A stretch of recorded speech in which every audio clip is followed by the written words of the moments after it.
দুরন্ত গতিতে। সিলেটে বখাটে বদরুলের হামলায় গুরুতর আহত খাদিজা এখন সুস্থ আছেন বলে জানিয়েছে স্কয়ার হাসপাতাল কর্তৃপক্ষ। কাল হাসপাতাল ছেড়ে যাবেন খাদিজা। দুপুরে হাসপাতালে প্রেস ব্রিফিং এ কথা জানানো হয়। তবে তার চলাফেরা আরো স্বাভাবিক করতে কিছুদিন ফিজিওথেরাপি দিতে হবে বলে জানিয়েছেন চিকিৎসক। সংবাদ সম্মেলনে উপস্থিত হয়ে খাদিজা সবার দোয়া চান।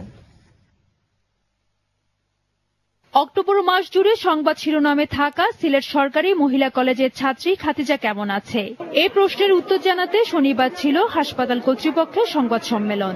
ডাক্তারদের প্রস্তুতি, গণমাধ্যম কর্মীদের প্রস্তুতি সবই চলছিল, কিন্তু হুইল চেয়ারে ধীরে ধীরে এগিয়ে আসা খাদিজার হাস্যোজ্জ্বল চেহারা পুরো দৃশ্যপট পাল্টে দেয়। সংবাদ সম্মেলনে উপস্থিত হয়ে সবার উদ্দেশ্যে হাত নাড়ে খাদিজা। মাত্র 5% বাঁচার সম্ভাবনা নিয়ে হাসপাতালে ভর্তি হওয়া খাদিজা যেন আজ পুরো বাংলাদেশের ঘুরে দাঁড়ানোর প্রতিচ্ছবি। দেশবাসী সবাইকে আমার পক্ষ থেকে ধন্যবাদ জানাই।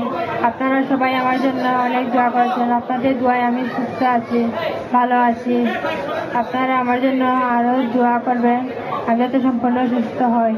দায়িত্বপ্রাপ্ত ডাক্তার জানালেন, মেডিকেল বোর্ডের সিদ্ধান্ত অনুযায়ী খাদিজাকে এখন ডিসচার্জ দেওয়া যাবে, তবে পুরোপুরি সুস্থ হতে রিহ্যাব ফিজিওথেরাপি দিতে হবে। সে এখন নিজে খেতে পারে, যে কোনো লেখা পড়তে পারে, ধরে ধরে হাঁটতে পারে, নিজে লিখতে পারে। মেডিকেল বোর্ডের সিদ্ধান্ত অনুযায়ী যেহেতু তার ফিজিওথেরাপি দরকার, সেটা হলো রিহ্যাব ফিজিওথেরাপি, তার জন্য তাকে হসপিটাল থেকে ডিসচার্জ করা যেতে পারে।